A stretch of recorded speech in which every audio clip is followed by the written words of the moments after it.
Olá pessoal, tudo bem com vocês? Sejam muito bem-vindos ao canal. Eu sou o Leandro e hoje vamos começar a nossa primeira aula de kanji.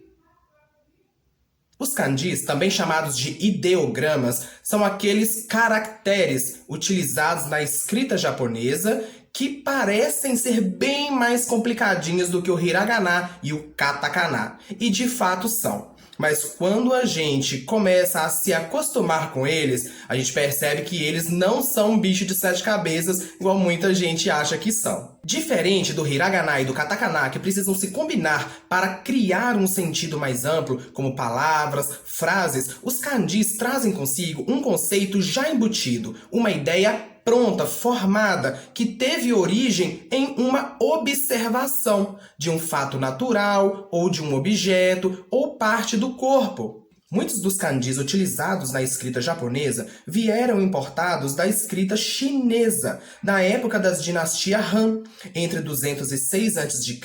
a 220 d.C. Inclusive, na década de 90, na China, os dicionários traziam cerca de 85 mil kanjis, mas hoje praticamente só se utilizam em média 50%, pois muitos já caíram em desuso. O Japão importou cerca de 1.136 kanji inicialmente e depois foram adaptando novos kanjis. Na língua japonesa, para nós sermos considerados fluentes, nós devemos saber pelo menos 2.136 kanji.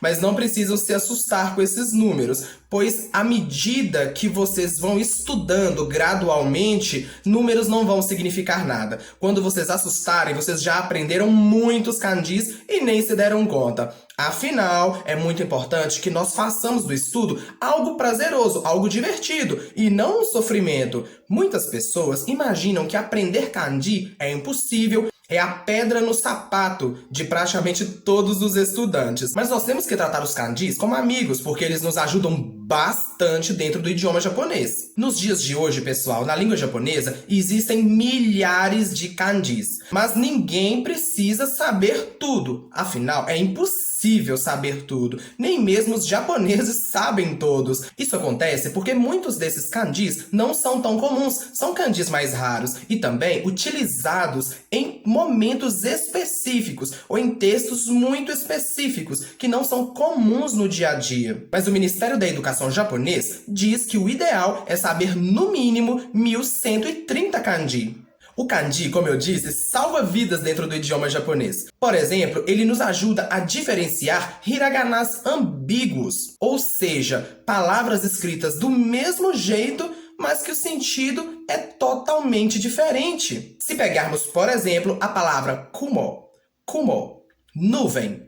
Temos também kumo, aranha. São totalmente diferentes as palavras, mas o hiragana delas é o mesmo. Como a gente vai diferenciar? Pelo kanji. Outras duas palavras muito comuns e muito interessantes são ame, chuva. E temos também ame, que é bala, doce. Como vamos diferenciar? Pelo kanji, porque o hiragana também é igual. Uma outra palavra também interessante é hashi, que são aqueles pauzinhos utilizados na culinária, utilizados para a gente poder comer comida japonesa. E temos hashi, que significa ponte. Eu, há um tempo atrás, passei uma vergonha num restaurante de comida japonesa na cidade vizinha da minha. Quando eu pedi o cardápio e já tinha escolhido o que eu queria comer, eu percebi que não tinha os hashis na mesa. Eu chamei o garçom e pedi hashi. Aí ele ficou assim. Mas depois ele entendeu. Eu fiz assim com o dedo. Ele entendeu o que eu queria. Eu queria os pauzinhos para poder comer, os hashis. Isso foi uma prova viva de que a pronúncia faz muita diferença. Então, pessoal, vamos tomar cuidado para vocês também não cometerem esse erro igual eu cometi. Um outro objetivo do kanji é encurtar palavras e frases. A gente já percebeu que dentro do japonês tem algumas palavras grandes. Agora, imagina escrever o texto japonês somente em hiragana. Seria impossível de se ler. Por quê? Pelo fato dos textos não terem espaço espaço entre as palavras, nós não conseguiríamos ler absolutamente nada ou ler com muita dificuldade. Uma coisa que a gente precisa saber sobre os kanjis é que eles têm várias formas diferentes de serem lidos. O que é isso? Como eles foram importados da China, já vieram para o Japão com uma forma de se ler, com uma leitura, a leitura On. Porém, como os japoneses foram adaptando a escrita chinesa para o que se tornaria o idioma japonês, foi surgindo a leitura Kun, que é a leitura de origem japonesa. Então, em algumas palavras, a leitura mantida é a leitura On, a leitura de origem chinesa. E em outras, a leitura Kun, a leitura de origem japonesa. E aí, pessoal, vai uma dica de ouro. Muito importante. Não fiquem bitolados em decorar kanji. Aprendam kanji em contexto, ou seja, aplicado em palavras que façam sentido, aplicado em frases maiores que criem toda uma situação e memorizem a leitura do kanji naquela situação. Inicialmente, quando estudamos um idioma novo, temos simplesmente que aceitar que a leitura ou a escrita é daquela forma e pronto. Com o passar do tempo, quando ficamos mais habilidosos dentro do idioma, aí sim podemos desenvolver um estudo sobre a origem das palavras, como elas são formadas e por que tem aquelas leituras. Porém, no início dos estudos, isso é irrelevante e pode acabar atrapalhando. E, consequentemente, o estudante de japonês acaba desistindo por parecer impossível aprender tantos kanjis. Como eu disse, pessoal, o kanji traz consigo uma ideia já formada, mas quando ele está sozinho, não é capaz de criar um contexto situacional. Por exemplo, o kanji de comer, taberu. Temos aí o ideograma que é lido como ta. Após ele, temos uma escrita hiragana, beru. Quando esse kanji, lido como ta, se junta a mais letras em hiragana, como nesse caso, ele passa a criar um sentido mais completo.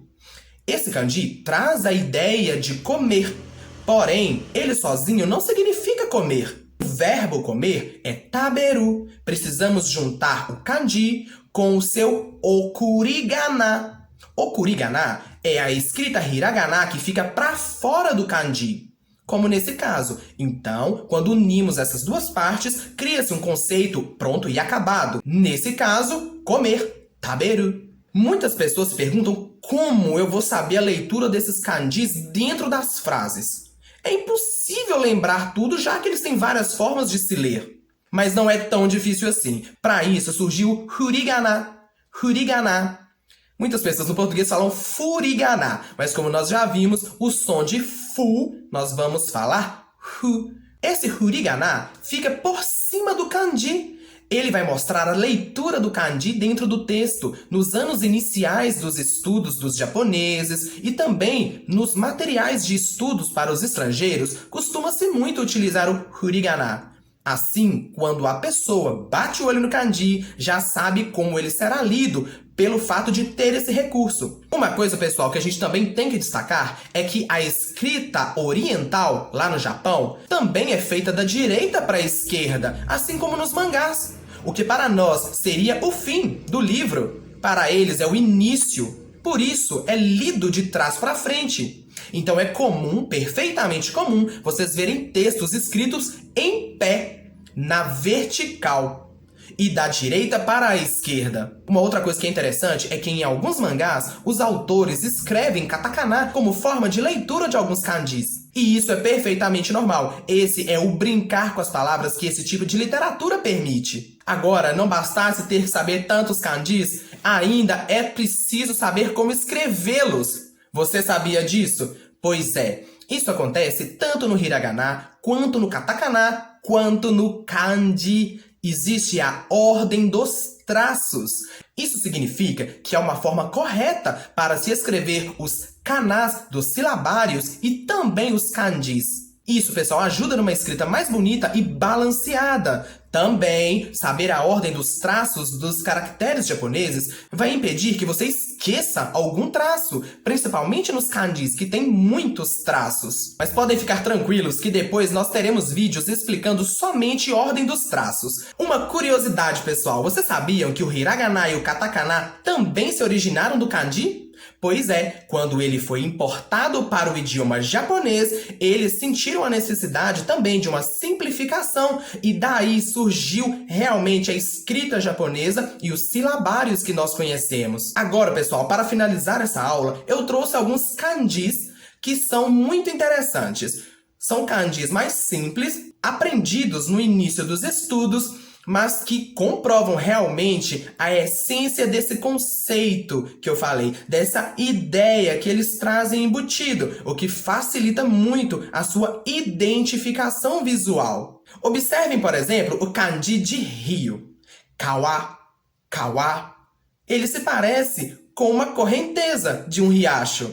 O kanji de fogo, hi, hi. Ele se parece com uma fogueira. O kanji de boca, kuchi, kuchi, se parece com uma boca aberta. O kanji de árvore, ki, ki, parece uma árvore mesmo. Observem para vocês verem que se juntarmos duas árvores, ou seja, dois kanjis de árvores, teremos hayashi, hayashi, bosque. E mais interessante ainda, se juntarmos três, a gente passa a ter floresta, mori, mori. Vejam como é interessante, pessoal, essa comparação que podemos fazer, essa contextualização do kanji com coisas do mundo real. Afinal, foi daí que os kanjis surgiram, da observação das coisas do mundo real. Então, pessoal, essa foi a aula de hoje. Eu espero que vocês tenham gostado. Teremos uma playlist só de kanjis, então não deixem de acompanhar. Se você gostou desse vídeo, dê um like. E se você é novo por aqui, se inscreva no canal e não perca nenhum dos nossos vídeos. Vejo vocês na próxima aula. Já né!